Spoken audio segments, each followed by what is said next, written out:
Que ce soit en crossfit, en musculation ou même dans d'autres activités, on entend souvent parler de mouvements fonctionnels. Mais cette notion est parfois remise en cause. C'est pourquoi je vous propose aujourd'hui de nous y pencher ensemble.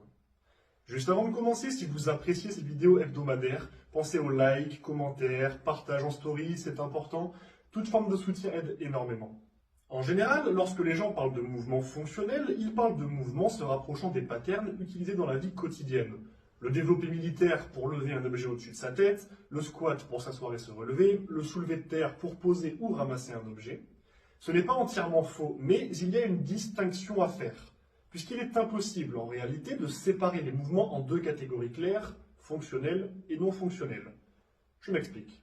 Commençons par nous intéresser à la définition même du terme. Un mouvement fonctionnel est, de par sa définition, un mouvement qui remplit une fonction. Donc techniquement, tous les mouvements sont fonctionnels. Une extension de genou, une flexion de coude, une rotation de hanche, tous les mouvements que votre corps peut réaliser remplissent une fonction. Donc tous les mouvements sont fonctionnels. Mais alors, pourquoi en qualifie-t-on certains et pas d'autres? Pour en revenir à ce que nous disions, la majorité des mouvements du quotidien sont relativement complexes. Pluriarticulaires, à réaliser sans échauffement, demandant de la proprioception, souvent avec des objets de forme moins épurée qu'une haltère ou une barre, et bien d'autres détails qui vont différencier les mouvements de salle de musculation de ceux du quotidien. D'autant que les mouvements du quotidien sont réalisés pour accomplir une tâche, alors que les mouvements des salles de musculation sont étudiés pour développer un muscle, une force ou un pattern bien particulier.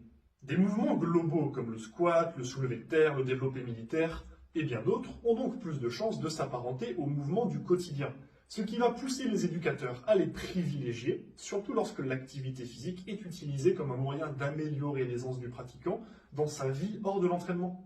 Et en effet, on peut accepter qu'un travail de squat va très bien se transférer sur la capacité d'une personne âgée à s'asseoir et se relever de ses toilettes ou de son fauteuil par exemple.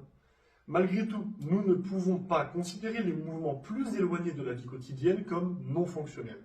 Toujours dans l'exemple de notre personne âgée, peut-être que sa proprioception et que la santé de ses genoux sont largement suffisantes pour lui permettre d'être à l'aise au quotidien, mais que ses quadriceps sont très faibles, ce qui devient handicapant.